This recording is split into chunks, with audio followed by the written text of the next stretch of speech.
Startuprad.io, your podcast and YouTube blog covering the German startup scene with news, interviews, and live events. Hello and welcome. I would like to say it's a sunny welcome, but unfortunately it's rather gray here in New York. We welcome you to our regular startup news from the startup and tech entrepreneurship scenes in Germany, Austria, and Switzerland. We are back from our summer break. I only cling on to this floral motif short sleeve I'm wearing. And we bring you a massive news episode today. In fact, it's so long we had to cut it into 2 episodes. So double the fun. Our startup news is recorded with me in New York City. Joe is joining from Frankfurt. Hey, from nightly Frankfurt. Hey guys, how you doing? And now I started to mention myself first, which if you want to get into German idioms, in German you usually learn the donkey always mentions himself first. I learned that when I grew up. Der Esel nennt sich immer zuerst. Today's news cut is August 19th. As always, all news not included will be in our next shows. Next news wrap-up to be published October 2nd, wrapping up September and the remaining August then. We needed to cut our news seriously today, so you can have a brief news overview. We will have other news pieces in our blog posts on Startuprad.io/blog. Those are the ones that we simply cannot cover here. Otherwise, the news would stretch far too long. To give you a bit of background, this time we went through more than 350 news pieces for you. Therefore, we decided for the first time in the history of Startuprad.io that we will split this news recording into 2 pieces to keep them short and crisp. Happy Labor Day to you if you are celebrating. And entrepreneurs, since they are working so much, I guess, have a special relationship to Labor Day. But before I talk myself even more into a corner, I'm going to hand it over to you, Joe, to kick us off with the highlights. Yes.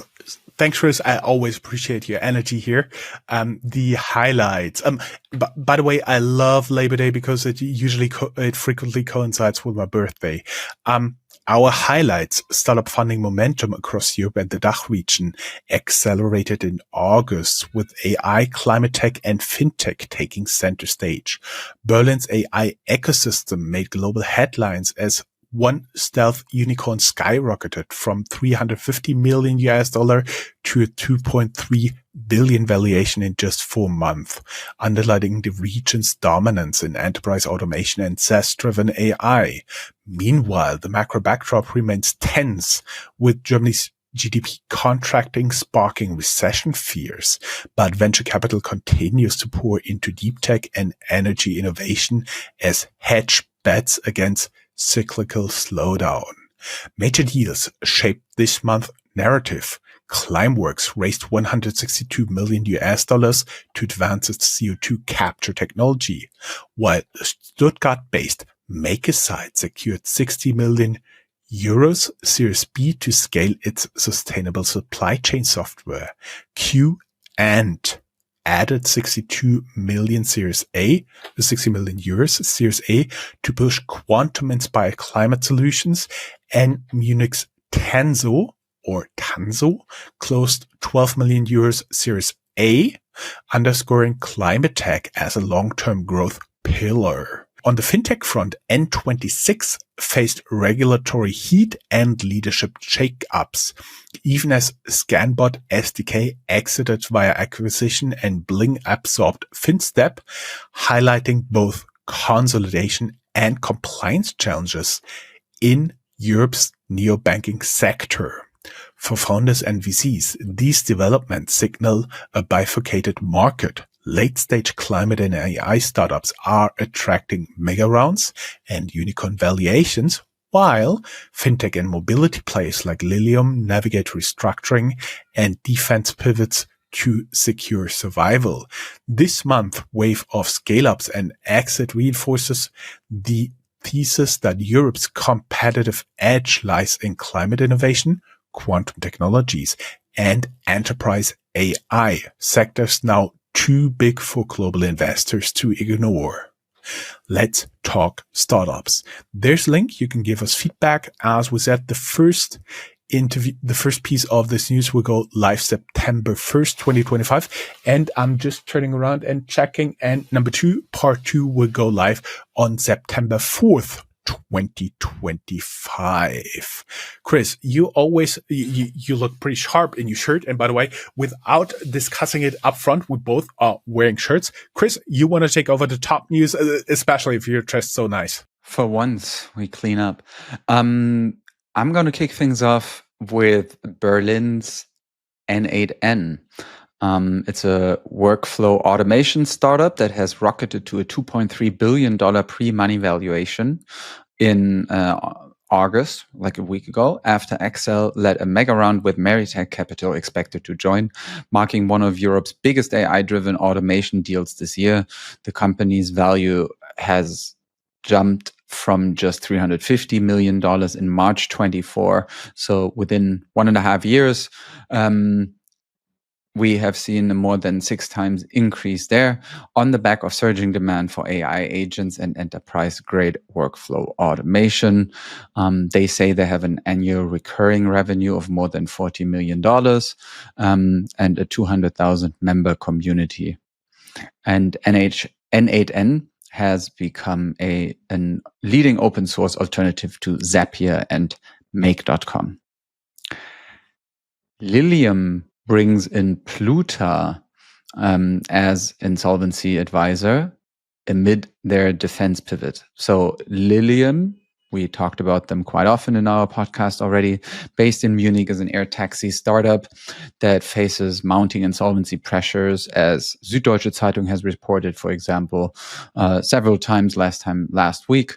And restructuring advisor AAMG Pluta has been now called in to guide the company through its crisis. That follows Handelsblatt's revelations that Lilium is weighing a defense sector pivot to generate near-term revenues, with the defense sector right now being quite booming in European countries because they're investing more due to the Ukraine war and the US being a less reliable partner than in the past. Business Insider's note on fresh investor interest is reviving a 20 million euro financing deal. Despite pioneering Europe's eVTOL ambitions, Lilium has endured cash burn, layoffs, and delayed certification milestones. So it's still relatively uncertain what their commercial future will bring. And now thinking about dual use applications in defense and in emergency services, Lilium is pivoting, kind of hedging the risk, and they are joining a wider European trend of aerospace startups turning to government-based contracts to bridge long funding cycles.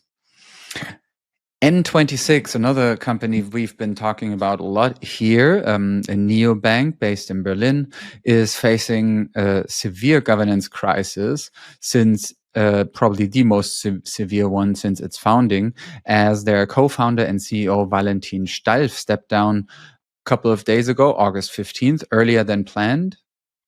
Reported, for example, by Golem and FAZ. The exit follows BaFin's special audit, BaFin being the regulatory committee institution in Germany, financial supervisor. So they audited N26 and revealed serious deficiencies, gravierende Mängel in fraud prevention and compliance, raising investor impatience and regulatory pressure. The move also coincides with leadership reshuffles, including a new chief risk officer from Santander, replacing N26 outgoing CRO. And together, these developments mark a deep structural shakeup at a company where we've had a lot of shakeups. I mean, we have been talking about them quite often now, and watching them from being a company where a lot of people were expecting great things from to something that right now feels as if every month we come up with a new talk about, okay, this is their next issue. And the sad thing is that, for example, companies like a Revolut show that the neobank model can work. So it's really sad that this, at least right now, is not working out as it could be. Mm-hmm. Moving on to Switzerland, where we see the clean tech scale up OrangeBat having secured a landmark 825 million euros allocation from the European Hydrogen Bank, according to MoneyCap. The funding will be used to expand industrial scale hydrogen production and infrastructure projects across Europe. So OrangeBat is going to become one of the largest single hydrogen allocations tied to a DACH-based company. OrangeBat's win underscores Brussels' determination to accelerate green hydrogen commercialization as part of the EU's decarbonization strategy, and it also positions the Swiss player alongside other continental leaders such as Sunfire from Germany or H2 Mobility. OrangeBat is targeting both industrial energy users and cross-border hydrogen corridors and aims to become a central enabler of Europe's clean tech transitions. And that's it with the really big top news section. And that leaves us with our first little ad break.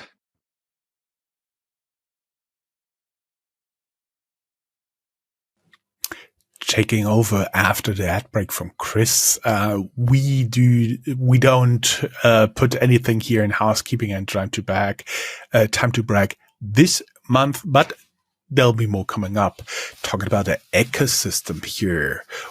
In Europe, the European Innovation Council selects 40 startups for new funding round reported by Silicon Canals. They selected 40 startups from across Europe for equity and grant support. The companies span biotech, AI, and sustainability, reflecting EU-level support for scaling deep tech. Several DACH startups are included, though not all names were disclosed in this article.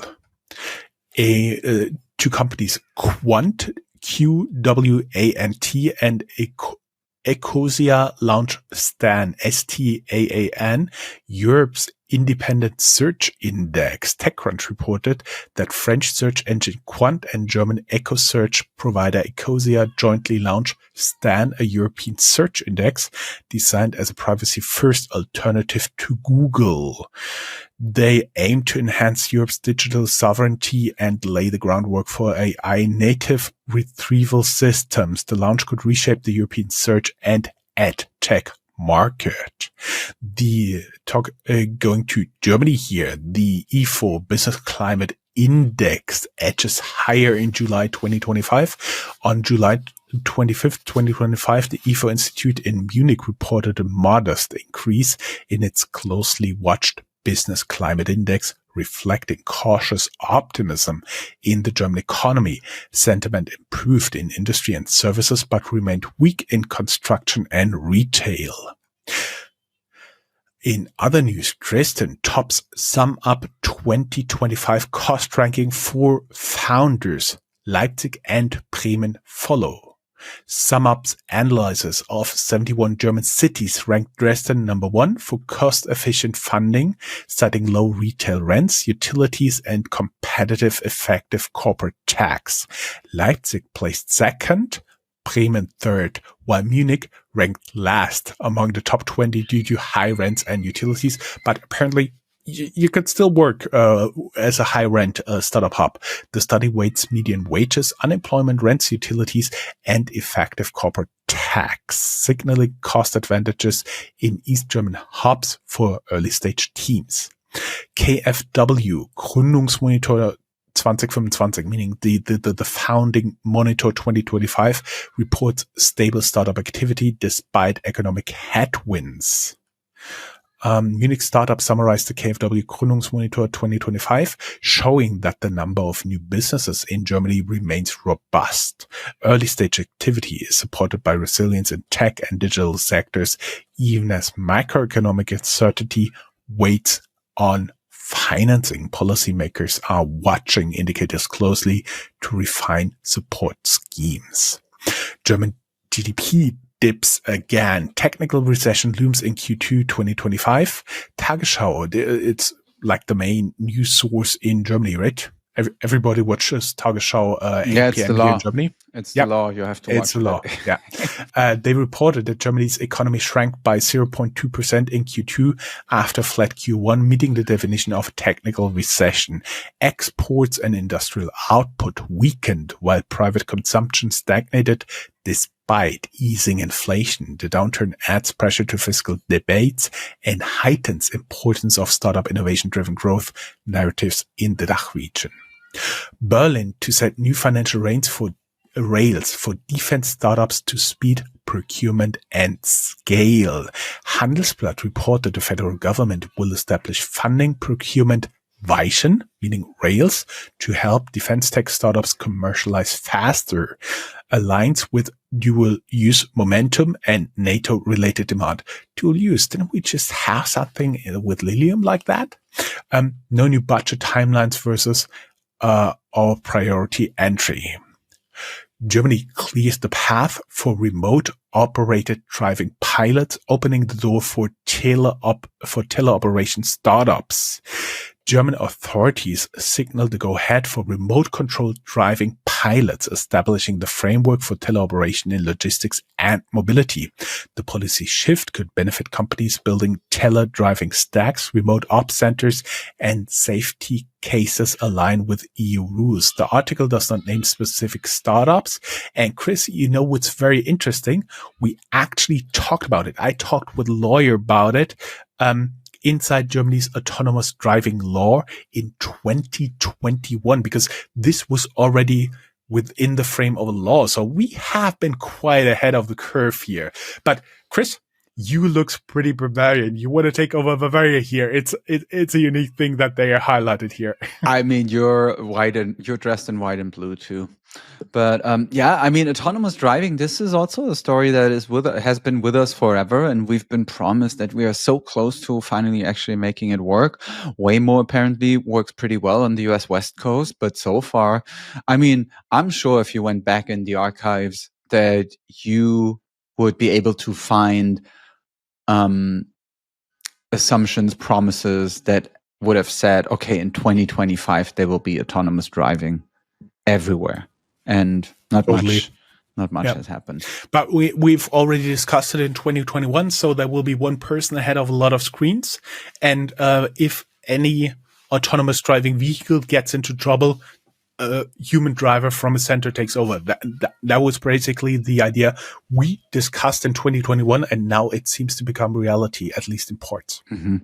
There also was a huge report in Guardian based on reporting, I think, even for Handelsblatt from Germany, about how nonchalant Tesla actually deals with really deadly crashes and the car taking over when the drivers don't really want it. And then actually a lot of times the people who are who are the survivors of the dead people never get answers for what actually happened in the car and why the crash happened, why it accelerated. It was a really disturbing read. Anyway, Bavaria, we established it already, white and blue, state in the German South, passes a landmark resolution to unlock foundation capital for startups and VC funds.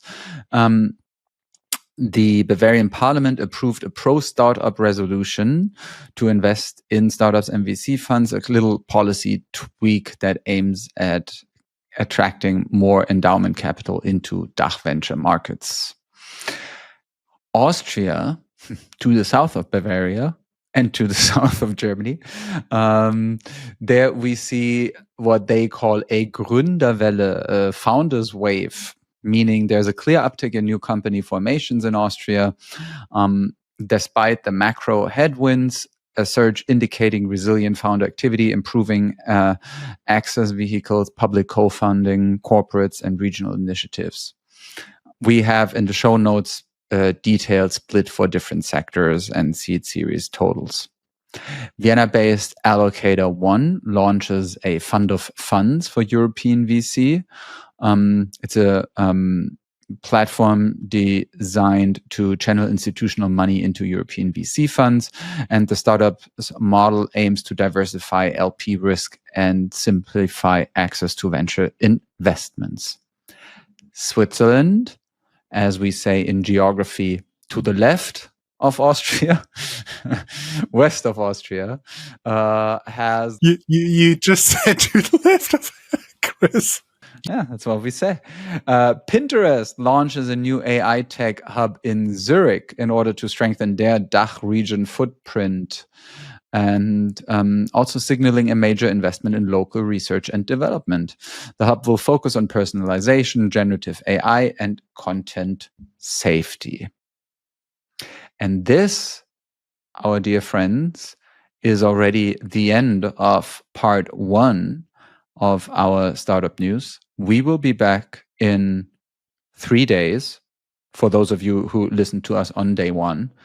If you download us later, you can also wait 3 days, but you can also just go into your app and download the second part if you want to.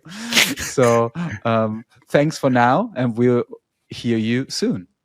Talk soon. Bye, guys.